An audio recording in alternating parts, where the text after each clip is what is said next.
Hey y'all, it's Raizu here, and today we're looking to Modulo Chapter 6. Before we get started, don't forget to like and subscribe. It helps the channel a lot, and let's see what this chapter is about. To the team taking on this old curse user by the name of Yeah, Takeda, who has been old. like He masquerading took as like a skin first off grader, I people, think, right? and he's And Shinigami. Takeda like almost wound up killing Tsurugi and Yuka in the previous chapter by like catching them off guard because of how his curse technique worked. But he was about to just kind of leave.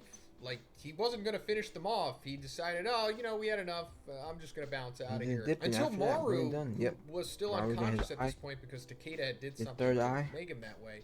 His third eye opened and things started levitating. And we're coming into this chapter and we're seeing that he is still unconscious, but something has happened to him. And I guess the implication here is that this is like a fail-safe sorcery thing that's built into the Sumerians, maybe? Because while Maru himself is not actively conscious, his third eye is open, which I know me saying that is supposed to parallel to like opening your third eye, the pineal gland, and all that stuff. And His eye Gege is is really bloody. into Buddhism because if you go back to the first series, Oh there's a whole man, bunch of Buddhism tied into that. Like all of the domain expansion stuff, I know it looks like Naruto, but it's more so just Buddhism stuff. Now that I think about it, maybe Kishimoto got the Buddhism stuff into the hand seals with Naruto as well, right? Maybe, I don't know. I'm sure there's like a 50-minute video essay explaining it. But we've seen that somewhere. Maru was able His to third like eye ability blast is you essentially telekinesis. with his third eye. Like he did that in the first chapter against He that does child have. kidnapper I'm guy. pretty sure he has Now we're seeing that telekinesis. there is like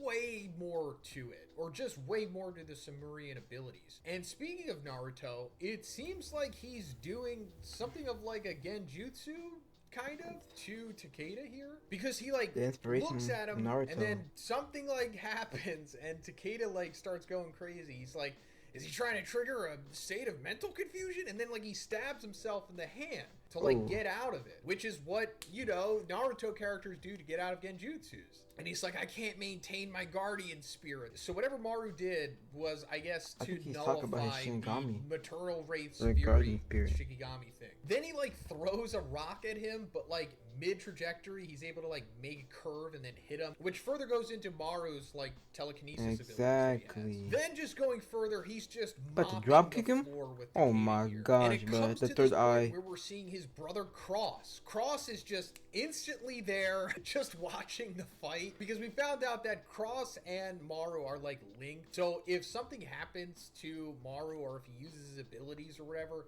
Cross will be aware of it. But we didn't know that like he was going to be there instantly. Like he seemingly He's just just watching from teleported above, there, and he's basically. like, Maru, to think you lost control so easily. You're truly a fool, brother. Losing control, like it is for sure, like their inherent Sumerian abilities. I don't know if it's like all the Sumerians could do this, but maybe just like the really strong ones, like Cross, Maru, the Tengen looking guy, and then So this the main guy, boss.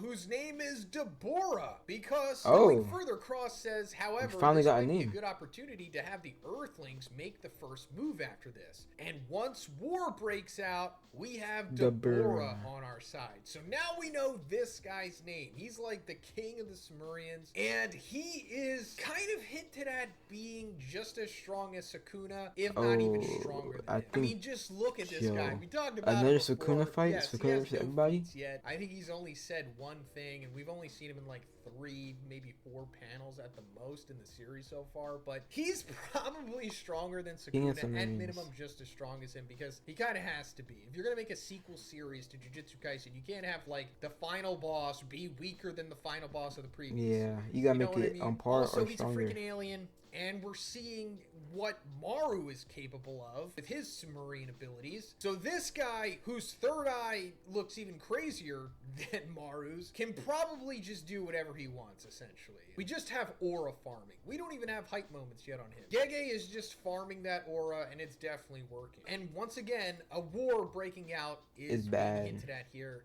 It Bad for the seems humans. almost inevitable, but I don't want to say it's guaranteed. The humans versus the Okay? aliens. That's Most the war. likely there will be a war, or we'll just see everybody fight Deborah, Cross, and then the Tengen guy. Hold on, I keep saying Tengen guy. Let me look up what his name is. It's something like funny sounding. His name is Jabaloma. He is the Shabaloma. diplomatic envoy of the Sumerians. So there you That's go. a But yeah, anyway, coming back that's to a crazy Maru name. smacking around Jabaloma. Takeda here. They're in like a gymnasium and there's like basketballs and everything floating around. And Takeda's like, anti-gravity. No, it's probably a curse technique using the concept. No point in thinking about it, but what else can I do? So yeah, Takeda isn't like reading the series the way that we are. He doesn't know that this isn't his curse technique. And I say that it's not his curse technique because in the first chapter, Maru tells us what his curse technique is. When they're trying to find Tsurugi from that child kidnapper guy, he like takes Yuka's hands and he says, my curse technique will seek balance and find the person who's an equal match with you. In other words, it'll find Tsurugi. So unless he's like lying, which I don't think he is, his curse technique is essentially something that's like not even like offensive, It's for which I guess information. is like a balancing act, because if he had a curse technique that was busted, then he would just be too broken. And we'll get more into what he could do because we see later on it's not just His third telekinesis, eye but is we're coming where to his the power most comes exciting part from, of the chapter, because mainly for as offense Takeda's wise. getting beaten down here, he's like, why do I have to remember it now of all time? The one and only time I had to flee for my life after a crushing defeat. And then we see this hooded guy smirking. Hooded guy. We get a close-up on his eye. So if you're thinking, Yo, like, I'm not gonna lie. who is this guy? It's most Is that who I think? likely Yuji. Yuji Yeah, this is most likely Itadori. Yuji because of the close-up on his eye. He has the scar. Yes, he there, has a scar. Same way that Yuji does, and his eye looks like Yuji's. Although So yes, kinda Yuji look the is same in alive. the series. I kind of expected the that. way that they're But he's just drawn. old. Don't take that out of context. Super old. But also, if you go to like how Yuji is dressed, I think in the final chapter, he's. But this has essentially been on like, my the same TikTok thing, except for just you his hood page. is pulled up. So this Like is incredible. Yuji's back in this Hype chapter, moment. and he really is Love it. back. Yuji is back. Well, technically back. Why is Takeda able to remember this? Well, because we actually talked about this in the previous review. Takeda's like really old. He's, I don't know, 80 years He old, looks pretty old. maybe 70. I don't know. He looks really old, right? It's implied that he's been doing like his killing people and using his curse technique to make himself into a first grader for a very long time. And we know that we're at least 60 years into the future from the ending of the previous series. So he was around during the time of the first series for sure. And this means that he encountered Yuji at some point. Now, of course, we don't know when. It's not even confirmed that this is Yuji. Let me just put that out there. It could not be him, but most likely it is. And considering the way that Yuji is dressed, it's very likely that this happened after the ending of the first series. So after he had defeated Sukuna, maybe it goes into the theory that I had, or that maybe we all had, is that Yuji just was like God. Listen, he became like the new Gojo and just all-mighted it up. Because I've always said that Gojo is just millennial, edgy All Might anyway. But Yuji, I guess, was protecting Tokyo? Maybe just Japan as a whole. I don't know if this means that Yuji is still around in the series. We also talked about this maybe a few times throughout these reviews, but I hope Yuji is still alive. That would be cool. I mean, because Akotsu was still alive until like the first chapter, right? He died, I don't know, a couple of years before this, along with Maki too. So Yuji should still be alive. I don't know. I mean, it would be cool if Yuji was alive, but I just don't want to get anybody's hopes up. But this seems like I hope he is alive. And Maru is so powerful here that it's like reminding him of Yuji. Now, does that mean that Maru is as powerful as Yuji?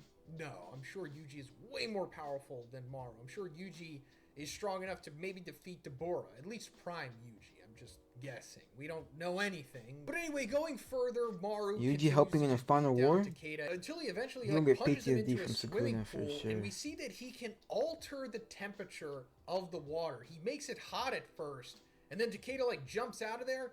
Then, as the water is like rising, Ice. he freezes it. So yeah, the Sumerians, Elemental powers or as at well? least Telekinesis Maru, and so elemental far powers? has, like telekinesis, eye blasting stuff, implied genjutsu ability, and he can like alter the temperature and properties of water, which is like busted. But Maru is about to just kill Takeda here, I guess, until Tsurugi jumps in and stops him. And at first I'm like, why are you doing that? Just let him kill him. And he does explain why he's protecting Takeda here, because later on he says, Jujutsu sorcerers and the Jujutsu headquarters aren't always united. Even among Earthlings, there must be some radical factions out there that with a hard line stance. People want to use aliens, but don't want to accept them either. And those people are always searching for a reason to start a war. That's why I can't let Maru kill an Earthling, even if he is a curse user. No, maybe I simply don't want him to be a trigger for war. And this is implied to be told from Cross's perspective, but I guess it's also Tsurugi saying this as well, just not speaking